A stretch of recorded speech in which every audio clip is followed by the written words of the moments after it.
The Last Supper by Leonardo da Vinci. When it was first shown in 1499, it created shockwaves through Italy and beyond, changing the world of art forever. But a 20-year restoration effort has revealed the awful truth of the original fresco. Only some 20% is still visible. Simply put, we can no longer see nor understand why this painting had such a devastating impact. Or can we?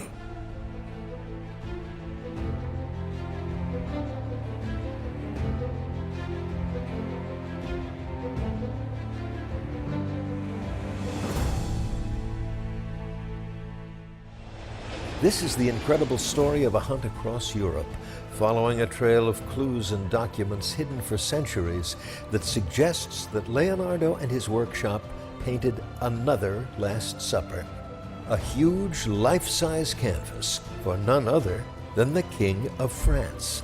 Does that painting still exist? And if so, can it reveal the secrets of the original fresco?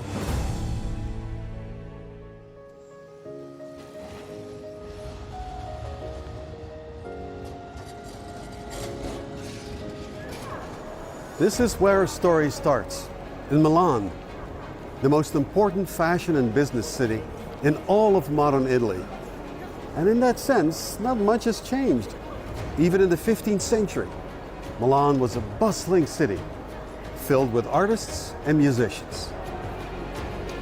Of all the city-states in Italy, the Duchy of Milan was the most powerful, the most exuberant, and the wealthiest by far.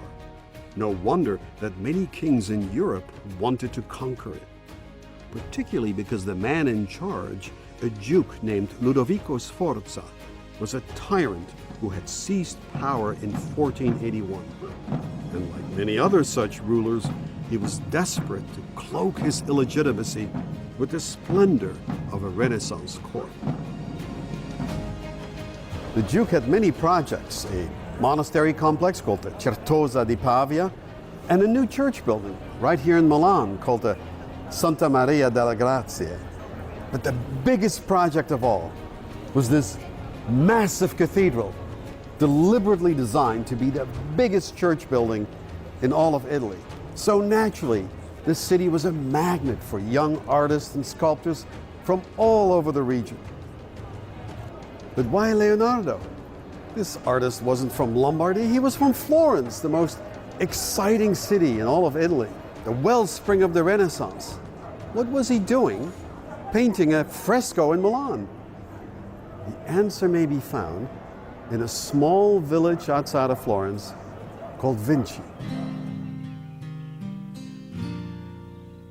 Leonardo was a natural child, the son of a farmer's daughter, Caterina, who one day had a roll in the hay with a promising young notary called Ser Piero. Of course, marriage was out of the question. A bright future awaited Ser Piero, provided he married a wife from a prestigious family. That's why Leonardo was never truly part of the creative circles of Florence around Lorenzo de' Medici, with artists like Ghiberti, Ghirlandaio, or Michelangelo. These were folks who wrote Latin, sonnets, and could hold their own in fine society. Leonardo was never part of that.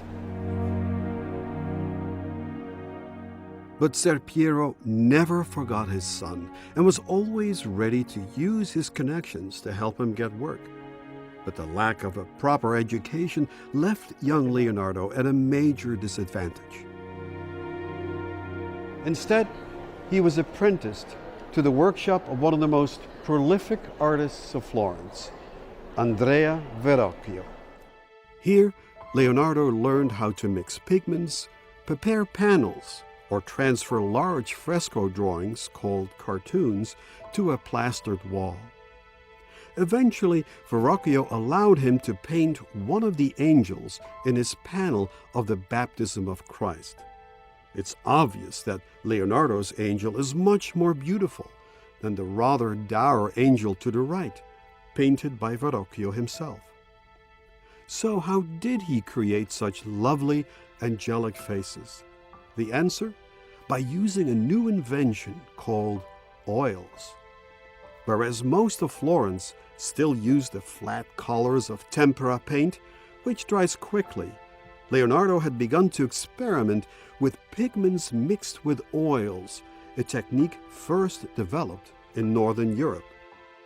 The advantage oil has versus egg tempera is that in order to create a three-dimensional object, you pretty much have to mix every single color that you put in there or cross-hatch it so you get the feeling of a dimension. But with oil, you didn't have that problem. You can have an incredible range from black to white, almost seamlessly. And so this was a huge shift for the artists in the Renaissance. Gunnar Amer is a classically trained artist who painted a life-size recreation of the Sistine Chapel for the motion picture Angels and Demons. And how were these oils made? Well, they were ground-up pigments. They could be anything from bones to dried parsley to, of course, the famous ultramarine blue that came from Afghanistan that was so expensive that it cost more than actual gold in its own weight. My God, more than gold. Yeah, yes, it did.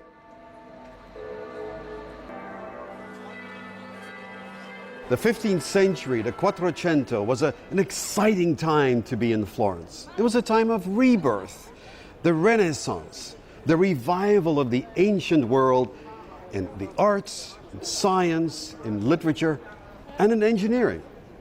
Here, for example, Filippo Brunelleschi used Roman engineering to create this vast dome over the Duomo, the Cathedral of Florence. While Brunelleschi was taking measurements of ancient temples in Rome, he had discovered that when you draw a street or a building, all the horizontal lines seem to converge to a common center, what today we call the vanishing point. Brunelleschi had discovered the laws of linear perspective. It revolutionized Renaissance art. Suddenly, painters could create an illusion of three-dimensional space, as if the image they'd painted was a window on another world.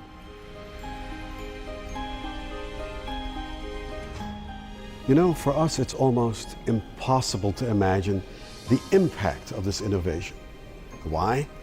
Because today we are surrounded by simulated images in the form of billboards, television, cinema.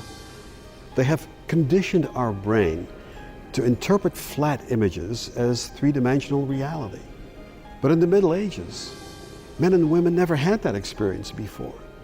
And so they must have been utterly amazed by a painting like this one, the Crucifixion by Masaccio, the first fresco in history to use linear perspective. People in those days must have thought it was some form of magic to see space where there was only a flat wall.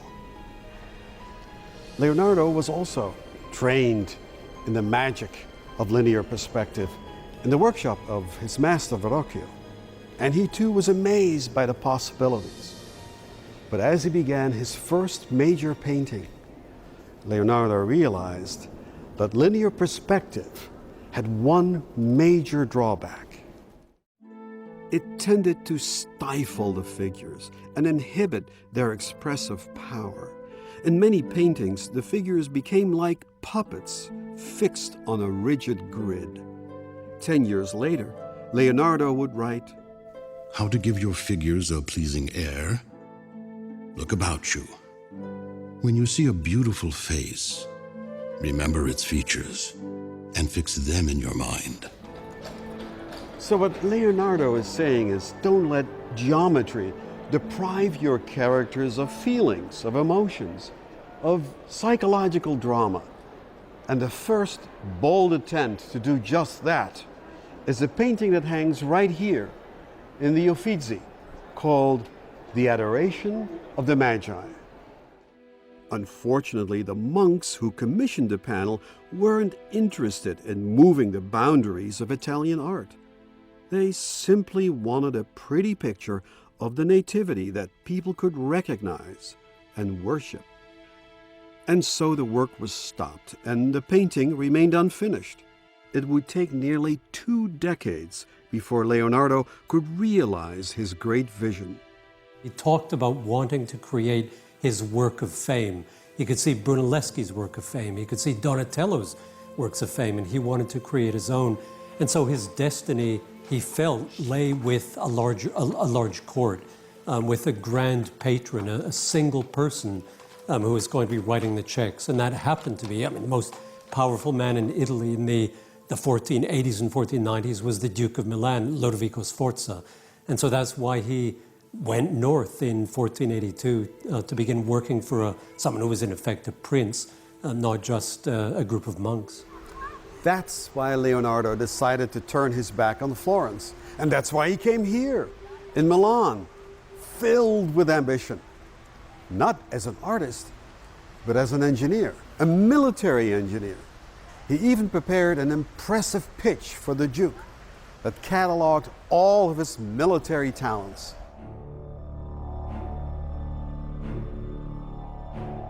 I have methods for destroying every fortress or stronghold, unless built on a rock. I can also design different types of cannon, which will hurl stones and ball like a hailstorm.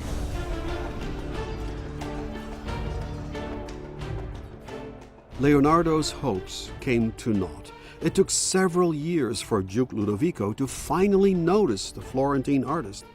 But the project he gave him, a huge equestrian statue, ended in failure.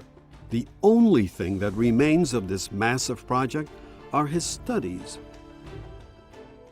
Leonardo was ready to tackle the greatest, most ambitious composition of his young career, a series of 13 life-size portraits of men seated at a table for a wall in Milan.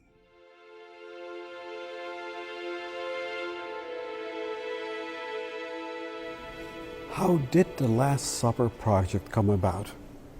And who asked Leonardo to paint it? This becomes a surprise, but we really don't know.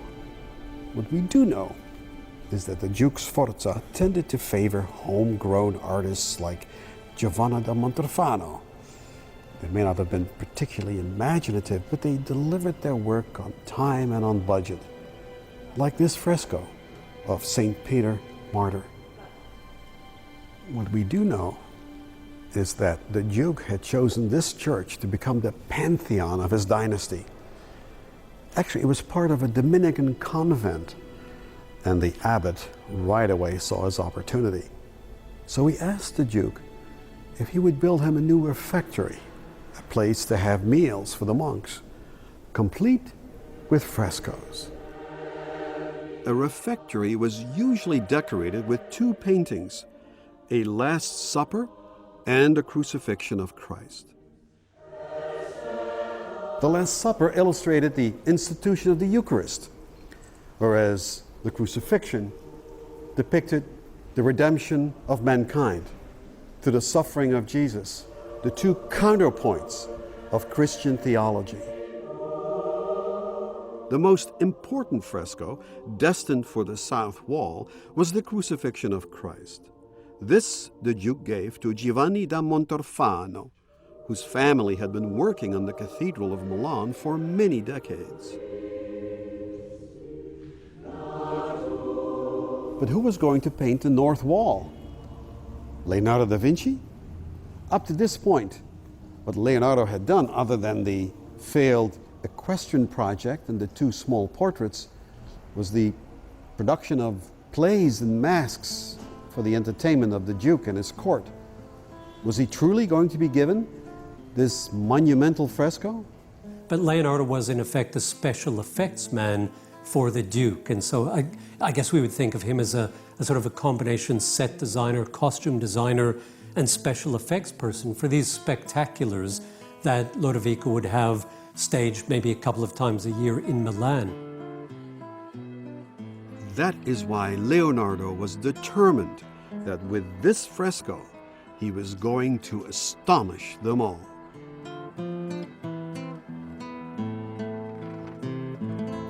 And they probably would have been expecting that he would have done a Last Supper akin to all of those that had been done primarily in Florence, in Tuscany, Siena, for the previous 200 years. But of course, he did something quite different. That archetype showed Christ breaking bread, thus establishing the first Eucharist. But like a skilled film director, Leonardo picked a far more dramatic scene.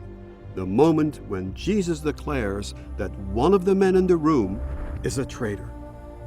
That news literally explodes from the center and hits the apostles in various poses of shock, disbelief, sorrow, even anger. The full panoply of human emotions is laid bare. The same idea that had galvanized his adoration of the Magi some 25 years earlier. Leonardo wanted action, and he also wanted the emotion and the dramatic intensity of what happened in those seconds in Jerusalem. And that, of course, is one of the magnificent things about the painting, that he brings that to life. And we see that, and instantly I think we can understand what's happening there. It's that whole vortex of human drama. That's right, where everyone is reacting differently. They're asking each other, there's incredulity, there's disbelief, there's anger, there's, in the case of someone like St. John, he just appears to be coming awake, and he's being interrogated by St. Peter. And so he takes each of these 12 and gives them some characteristic, a facial expression, hand gestures, things like that, in order to take us into the character. But here is the great tragedy. Most of these beautiful expressions are no longer visible today. La scène, malheureusement, est un tableau très abîmé, une fresque très abîmée aujourd'hui. On ne peut plus comprendre la technique picturale de Léonard à partir de la fresque. Beaucoup de la force d'expression, de la clarté de la représentation, tout ça a disparu dans la scène de Léonard. Unlike Montalbano, who used conventional fresco techniques, Leonardo could not resist experimenting with his pigments to try to create the same optical effects that he had pioneered with his oil paintings. The result was catastrophic. I think the thing that's so interesting about him is that he's got different intellectual interests, and so he's trying to achieve different goals with paint, but he's asking different questions of them. Larry Keith is the head of conservation and keeper at London's National Gallery. But also, I think he really was interested in exploring nuances of tonal gradation, all those kinds of distinctions that I think are really not possible to achieve in fresco.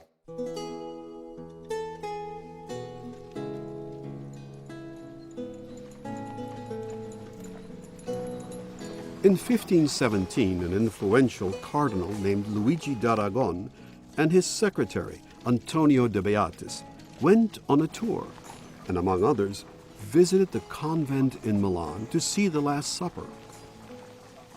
As de Beatis would write, "It is most excellent, although it is beginning to decay, either because of the dampness of the wall or some other form of neglect." in the centuries since, the fresco continued to deteriorate because it was adjoining a kitchen. So all the moisture was trapped in the wall.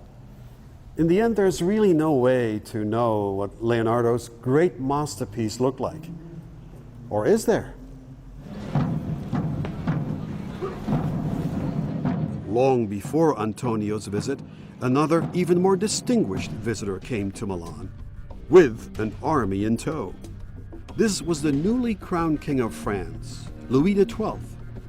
Just 1 year after his elevation, the king marched on Milan to claim the city as his own. And what was the first thing that King Louis did after he set himself up here in the Castello Sforza? The answer is in the book written by Leonardo's first biographer, Giorgio Vasari. As Vasari says, the king went on a visit. He went to see the Last Supper.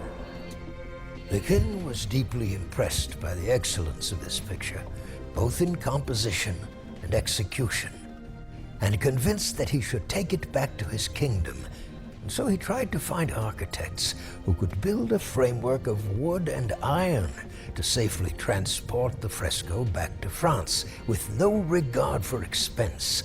So much did he want to have it. But since it was painted on a wall, His Majesty could not have his desire. But kings aren't used to being told what they cannot have. And so Louis decided on an even bigger gambit. But for that, he needed Leonardo himself. At least, that's our theory. Even though Leonardo was in Milan, he was wanted back in Florence to finish another fresco, the Battle of Anghiari, in the Hall of the 500 of the Palazzo della Signoria. So he wasn't in a position to stay in Milan and do whatever the king had in mind for him. But then something extraordinary happened. Something that changed everything. This is the Archivio dello Stato di Firenze, the state archives of Florence, with documents that go back over 1,000 years. And here we found a truly remarkable letter. Questa è la lettera di Luigi XII alla Signoria di Firenze, inviata il 14 di gennaio 1507. Here is a letter from the French king himself, King Louis XII, to the Gonfaloniere, the president of the French Republic, the Signoria, asking, As we have need of Master Leonardo da Vinci, painter to your city of Florence, and want to make him do something by his own hand, we beg you to kindly let Leonardo work for us for a period of time and carry out the work we intend him to do. I think it's becoming clear what the French king wants Leonardo to do. If he can't have the fresco itself, he will have the next best thing, a copy on canvas that he can take back to France. And what's interesting about this is that the king doesn't tell the Signoria what he would like him to do. He is very cagey about it. The king doesn't say how long, because if our theory is correct, and he wants Leonardo to make a copy of the Last Supper, that would take a very long time indeed. The idea of such a life-size copy was not far-fetched. Leonardo was arguably one of the first painters in history who used his studio to make copies of his own works for sale, such as the Virgin of the Rocks, painted with his associate Ambrogio de Predis, the Madonna of the Yarn Winder, possibly painted with his pupil Francesco Spagnolo, the Saint Anne, painted with his assistant Melzi, and of course the Mona Lisa, painted by his pupil and close companion Salai. There was a good reason for that. Here in the Santa Maria Novella, Leonardo had a large studio with lots of assistants, but he worked very slowly. And it's difficult to maintain a large studio when you have a very limited output. But it's not so hard if you use your best assistants to make copies of your works for sale, under the master's supervision, of course. So what happened to this copy of the Last Supper? Who painted it? And does it still exist? There's only one way to find out, and that is to go to France.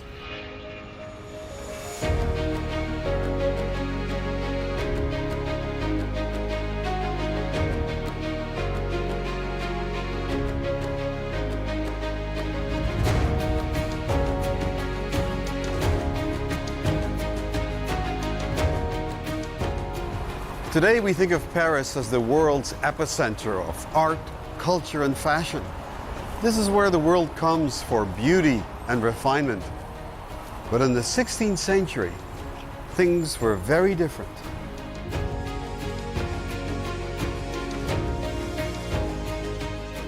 People sometimes forget that, but in the Middle Ages, it was actually Burgundy, Bourgogne, which dictated French culture. Not just in art, but also in poetry and music. But then came the scourge of the Black Plague and the 100 Years' War in which Joan of Arc would play such an important part.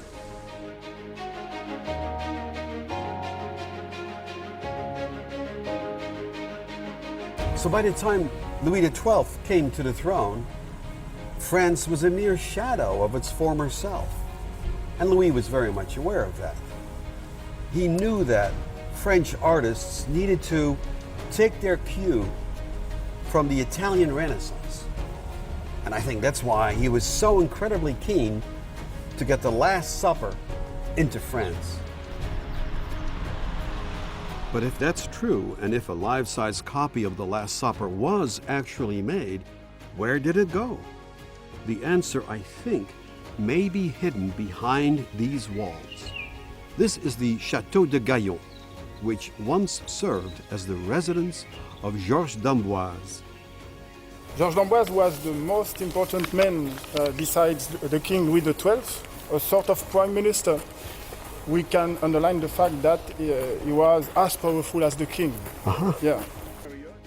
Like his master, King Louis, d'Amboise was deeply smitten with the beauty of Italian art. He decided he wanted to build a chateau that was entirely in the Renaissance style, the first one in France. And so he brought back scores of Italian artists and masons to do just that. Italian artists went here to sculpt like this, and also for painting, like Andrea Solario. Andrea Solario, the pupil of Leonardo da Vinci, came here? Yeah. And what did he do here? He do lots of things to decorate the Higher Chapel, one of the most beautiful chapels of the 16th century in France. The fact that Andrea Solario, one of Leonardo's leading pupils, was working in this chateau around 1509 may be the missing piece of the puzzle. Unfortunately, the chapel and much of the chateau were destroyed in the French Revolution and the turmoil that followed. But one work that Andrea painted for the chateau still exists, a deposition from the cross, which today hangs in the Louvre. So Andrea Solario, what we know of him is that he was from a family of artists. We think he was probably working in Venice in the period when Leonardo was very first in Milan, so he wasn't there with him right from the beginning. And around 1495, he probably came back from Venice to Milan with his brother Cristoforo, which is of course exactly the moment when Leonardo's beginning to work on the Last Supper fresco. If that's true, then Solario must have been present as the great fresco of the Last Supper took shape on the refectory wall. And since he was one of Leonardo's most talented pupils, could he have been the one who painted the copy for the French king? In the archives of the chateau, we find a key piece of evidence, an inventory of all property, including paintings, from the 1540s.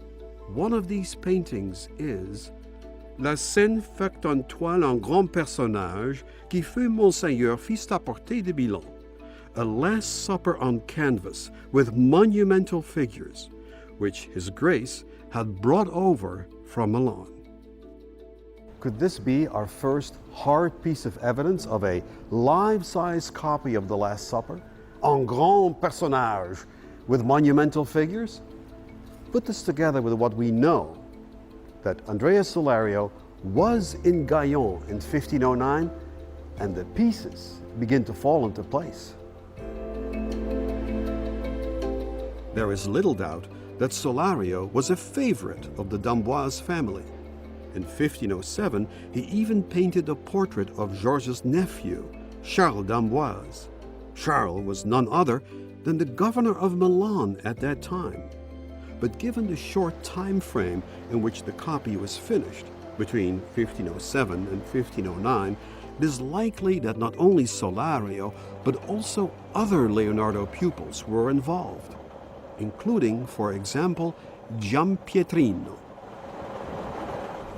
But here's the next question. Where is this canvas?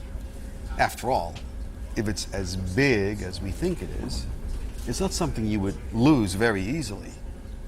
And that's why we find ourselves on the train to Antwerp, in Belgium, to follow the next trail of clues.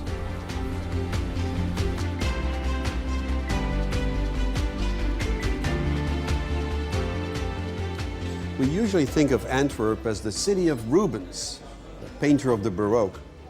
But even in the early Renaissance, Antwerp was a very important city, primarily because it served as the major port of the Low Countries.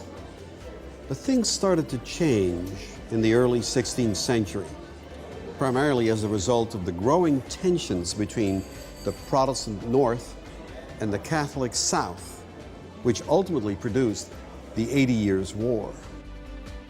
This is when the Catholic Church looked for every which way to defend the faith in the Low Countries, and found it in this abbey, the Abbey of Tongerlo.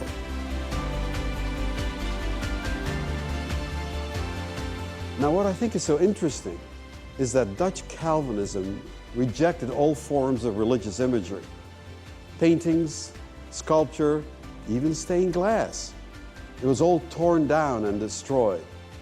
I think that's why the abbot of Tongerlo decided he should get the biggest painting of Christ and his apostles he could find to deter the North and give a boost to the Catholic faithful in the South. Reportedly, this painting still exists in a small chapel on the grounds of this very convent. Come in. Thank you.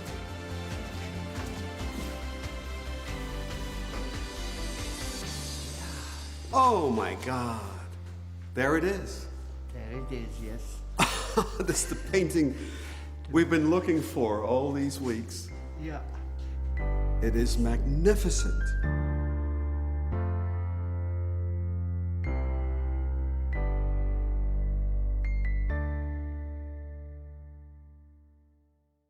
So the painting was brought to Antwerp, and just on that specific moment, the abbot of Tongerlo has asked somebody to look after a beautiful, a huge, great painting, religious painting for the new abbey church. He wrote a letter to the abbot that the Last Supper of Leonardo da Vinci was sold on the 2nd of February in 1545.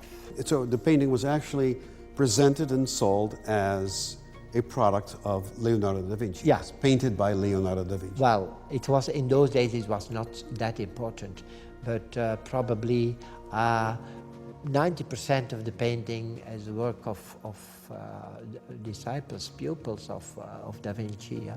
Tell me about this theory of who painted Christ and St. John. Yes, well, Pino Brambilla, the lady who has been restoring for 22 years the original fresco in Milano, she said this is a work of a group of pupils, disciples of Da Vinci.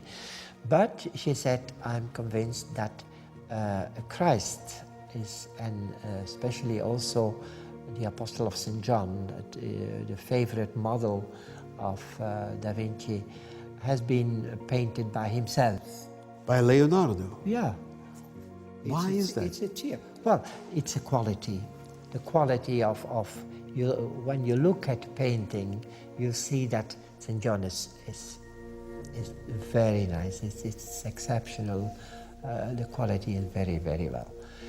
And they also made X-rays some 20 years ago. And there are under the Apostles' schedules, except for St. John and Christ. You're telling me that there is an underdrawing under all of the apostles, yeah, except for John and Christ. Yeah. That is painted directly on the canvas. Yeah, that was the result of the X-rays. That is an astonishing discovery. Yeah. Yes. So we might conclude that even though the apostles may have been painted by his pupils, including perhaps Andrea Solario, that Leonardo himself painted Christ and Saint, the most important figures on the Last Supper painting. Yeah. And also they bought the painting as a work of Da Vinci. That's fascinating. That's fascinating. It is a beautiful work. But is this the painting that King Louis XII ordered from Leonardo in 1507? And that Andrea Solario brought to France in 1509? Fortunately, the Abbey has an extensive archive going back many hundreds of years. And here we find an astonishing eyewitness account. Dat voorzij de koor hangt en is doen. It is said that the painting is made after an original painted on a wall that is now in bad repair. And that when a king of France who conquered Milan saw the painting, he was very disappointed that he could not take it with him, since it was painted on a wall. And so he gave the order to have a copy made, and that's the copy that hangs in the choir today. So what we have here is an eyewitness document from the 16th century that confirms our theory that Louis XII ordered a copy of the Last Supper from Leonardo da Vinci, and that this painting now hangs on the wall of this beautiful abbey in Belgium. But then the plot thickens once more. As we saw, such a large canvas could not have been painted by just one artist in such a small time frame. So who would have painted it other than Andrea Solario? The most likely candidate is an Italian artist called Giampietrino. For as we will discover in London, he went on to make a second copy. For 250 years, the Royal Academy at Burlington House in London has been training generations of British artists by drawing inspiration from the work of the great masters. So we're sitting here in the library, which very much relates to the training of the artists. These were all what we call materials for artists to inspire them, for them to look at.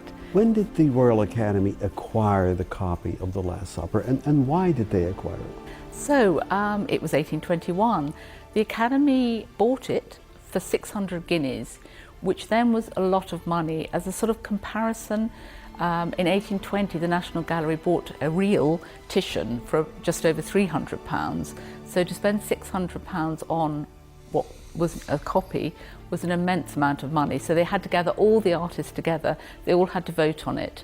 And agreed that this was a good purchase. It was this extraordinary example of Leonardo's work. I mean, although it's a copy, I think it was seen as a real window into the sort of achievements of Leonardo, and to have that in the schools for the artists, the students to look at was an amazing. There's a note by Leonardo that refers to a Gian Pietro, who we think is probably the same person, and we know that a figure more or less of this name is working in Milan from at least around 1507. So in that second period after Leonardo has been back to Florence and has then returned to Milan. And would you agree that he is probably one of the principal artists on the copy in the Royal Academy? Yes, so that's very much the current line of thinking, although Pietro Marani has recently, going back to the technical drawings underpinning this work, and has, due to technical analysis of the underdrawings of the work, has asserted that in fact it's probably Boltraffio's hand initially, and then Giampietrino coming in as a secondary hand. If it's true that Giampietrino worked on both the Tongolo version and then later, around 1520, on this copy, it would seem that between these two paintings, we would have a very accurate sense of what the original fresco once looked like.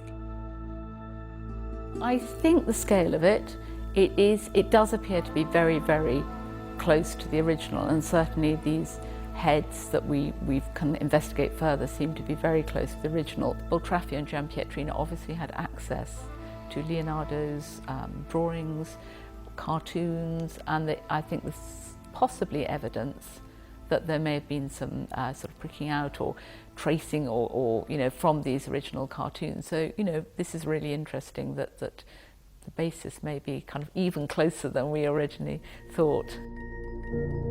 Now that we've found not one, but two life-size versions of the Last Supper by Leonardo and his top pupils, do we, at long last, have a key to see what the fresco in Milan truly looked like? A Last Supper painting that would go on to transform the course of Western art. Could anyone in the 1490s have anticipated the tremendous impact that this fresco would have? He would have been told by the Lodovico and the prior of Santa Maria delle Grazie do a Last Supper. And they probably would have been expecting that he would have done a Last Supper akin to all of those that had been done primarily in Florence, in Tuscany, Siena, for the previous 200 years. But Leonardo, of course, did not work like that, and he did say that the way to make a painting was not to look at other paintings, it was to look at real life. And so I think what he wanted to do and why he bought the Bible was find the drama in the story. It was almost like he was the director of a film, and he was given the brief, this is the film you're going to make. You're going to make a film of the Last Supper. Leonardo wanted action, and he also wanted the emotion and the dramatic intensity of what happened in those seconds in Jerusalem. And that, of course, is one of the magnificent things about the painting, that he brings that to life. And we see that, and instantly I think we can understand what's happening there. 3 paintings, and yet one vision. A vision of depicting the most familiar scene from the Gospels in a way that had never been done before.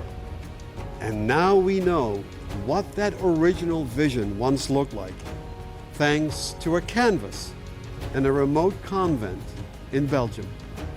Of course, in the years to come, the High Renaissance would produce some of the most memorable frescoes in history, including Raphael's Stanze in the Vatican and Michelangelo's immortal ceiling of the Sistine Chapel.